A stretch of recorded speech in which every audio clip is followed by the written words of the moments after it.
بسم اللہ الرحمن الرحیم۔ اللہ رب العزت نے ہم سب کو اس دنیا کی طرف بھیجا ہے اور اللہ ہی کے پاس واپس جانا ہے۔ اس دنیا کے اندر انسان جس حال میں زندگی گزارے گا، آخرت اسی حال میں اس کی گزرنے والی ہے۔ جو دنیا کے اندر اللہ کو پہچان کر اللہ کی مان کر گزارے گا زندگی، آخرت کی زندگی اس کی انعامات کی ہوگی، اکرام کی ہوگی اور اس کی چاہتوں کی ہوگی۔ اور دنیا کی چند دن کی زندگی اگر یہ اپنی خواہش پر اور اپنی مرضی پر گزارے گا تو ہمیشہ کی زندگی اس کی جو ہے وہ برباد ہو جائے گی، وہ مصیبتوں میں ہوگی اور اللہ کے غصے کے ساتھ اس کی زندگی گزرے گی۔ اس لیے دنیا کی زندگی کو مکمل کرنا، آخرت پر نگاہ رکھنا، یہ ایمان والوں کا کام ہے۔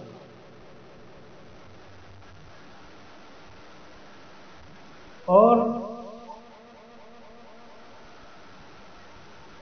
دنیا کی زندگی ہی کو سب کچھ سمجھ کر یہ زندگی ختم کرنا اور پوری کرنا، یہ مشرکوں کا کام ہے۔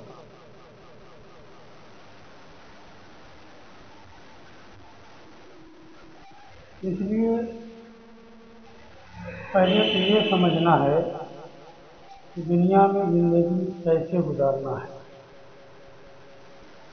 دنیا کی زندگی گزارنے کے لیے کوئی نئی چیز یا نئی بات نہیں۔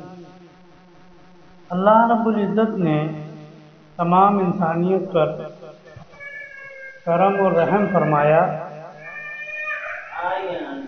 کہ اس نے انسان کو جب سے بنایا، دنیا میں بھیجا ہی نہیں، جب سے بنایا اور ہمیشہ کی زندگی تک انسان کو ہر چیز کھول کھول کر بتلا دی، ہر چیز کھول کھول کر سمجھا دی اور بتلا دی۔ اور انبیاء علیہ الصلوۃ والسلام کے ذریعے سے جو کچھ بتلایا اس کو عملی طور سے دکھلوا بھی دیا، اس پر عمل کیسے کیا جائے۔ اور دنیا کے اندر انبیاء کے ذریعے سے اور اپنے محبوب بندوں اولیاء کے ذریعے سے اللہ تعالیٰ نے وہ انعامات جو آخرت میں ہمیشہ کے لیے عطا کرنے والے ہیں، اس کی جھلک، اس کا عکس دنیا میں بھی دکھلایا، غیبی نصرتیں کر کے دکھلائی، غیبی نصرتیں کر کے دکھلائی۔ وہ غیبی نصرتیں جو انسانی عقل سے اور انسانی سوچ سے باہر ہے، کیونکہ آخرت میں جو چیزیں ہوں گی وہ انسانی عقل اور انسانی سوچ سے باہر کی ہوں گی۔ جیسے جنت کا جب ذکر آتا ہے تو یہ بھی ذکر آتا ہے کہ جنت میں وہ انعامات عطا کریں گے اللہ تعالیٰ، وہ نعمتیں عطا کریں گے جس کو کسی کے کانوں نے سنا نہیں ہوگا، جس کو کسی کی آنکھوں نے دیکھا نہیں ہوگا۔ جس کو سنا نہیں، جس کو دیکھا نہیں، وہ عقل میں کہاں آ جائیں گے، وہ دماغ میں کہاں آ جائیں گے، اس کی شکل کہاں آ جائے گی۔ اس لیے جو ہے اس کا عکس دنیا میں اللہ تعالیٰ نے اس جماعت کے ذریعے سے وہ دکھلایا۔